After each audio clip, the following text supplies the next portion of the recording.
And basically that's our destiny in the future. We're going to find out we're on the wrong side. Yeah, when I think we, I know you're saying we in terms of collectively United States, but I think it's good that we separate ourselves from this beast system and those that are doing wrong. And completely, we are American citizens, but we are not behind what our government's doing. Well, I used to back a whole lot that's wrong in really powerful ways, influencing look, the fact of the matter is, I might not be here this time next year because things are imploding very, very quickly at light speed. This is happening right now, and it's my hope, and it's my hope that people that watch shows like this do something with the information that's available at their fingertips and realize that we're not going to have the luxury of watching informational programs like this. This free flow of information in the future, the way things are going. So I beg of everyone watching this show, do not take this information for granted. Alex, I'm the one, do you still hear me? Yeah. I'm the one that took you down a path in the snow from Mount Hood from the cross-country location down in the direction of Timberline Lodge, and we wound up on the road many, many years ago. You remember that? I don't. But I'm live on the air. You can email me the background story, but at the moment I don't. Doesn't mean it didn't happen. It means I have no recollection of that. Maybe my memory, I could be, I could There's be a lot of people that say that. I look like somebody else that they've met. And I don't know like why people say that, but I get that a lot. Like, hey, it's you. And I'm like, okay, it's me, but it's not him. Just one last thing. And I don't have a brother. Constantly get questions if I have a brother or a twin. I do not have a brother. I do not have a twin. Go ahead. Yeah, one last thing. I've been studying Christendom for the last 30 years. That's been my occupation. And other religions. And comparing religions, I've finally found out with extremely difficult research in the Hebrew and Greek that Jesus is not God. I found out finally that the Bible does not have to be the only way to heaven. I found out that Genesis is wrong about creation, but I found out that Jesus was raised from the dead. Well, we got to let you go because we're out of time. Thank you. We had you on about 15 minutes or so. It's pretty big for a phone call, but thank you for connecting with us. I will say there's a number of Christian shows. They talk about the Bible on Access TV. In fact, there's a ton of them on Saturdays, so you certainly should call back. And I'm sure there'd be a lot of people that would love to talk about it. I'm interested in looking at parts of the Bible that they're using to choose as their playbook to kind of convince people that these changes have been forewritten, and therefore we should stand down and hope for the rapture. And, some people choose to quote things like Romans 13, the government's only the government because God let it be there. Yet at the same time, I think this is a time where we should go back to prayer, if you're willing to believe in such a thing, a God, a higher power. I don't believe that it needs to have a particular name. I know most of you believe that you're actually going to get lightning bolt up your you-know-what, and you're going to be tortured for eternity unless you say it a certain way and you use certain English words. The world's more complex than that. A lot has changed in the world in the last couple of decades to where we have access to other ancient cultures, other belief systems, and we're able to see parallels. We're not limited to just one book. We're able to see how this substance in this is in this. And so it's not that I'm attacking anyone. It's not that I'm supporting anyone. It's that I chose to title the show Outside the Box. That's the name of the show. For a very specific reason.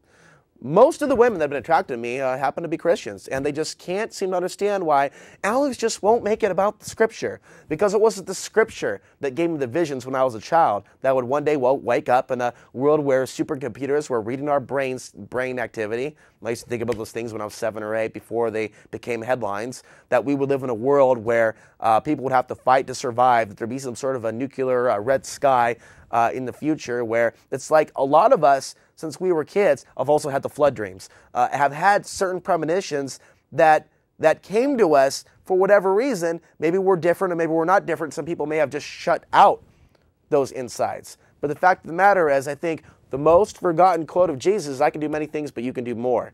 That seems to be the most forgotten quote from the Bible, piece of Scripture. And I think people should think about that, especially Christians. When they say to themselves, and I'm not referring to the last caller, I'm just speaking in general, we've got to stop fighting over what you believe and what he believes. Who cares what the guy next to you believes? okay, what kind of God he prays to or doesn't. That's his life path. That's his experience, and that's got nothing to do on you or with you. Now, if you really believe those things and believe in God and believe that you are responsible for being a light body, a light being, and that just by clicking your heels together 3 times and saying there's no place like home, Jesus, or Allah, or Buddha. Buddhism doesn't really work that way.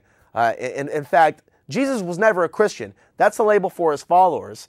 And Jesus probably will not think too much of the way the Bible has been interpreted and translated over the years as well.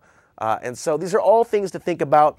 We are all spiritual beings living in these human experiences, and the future is still unwritten to a certain degree, yet there are some things that I believe have been destined for us to experience in this particular lifetime that we're experiencing right now. That's a part of our spiritual evolution.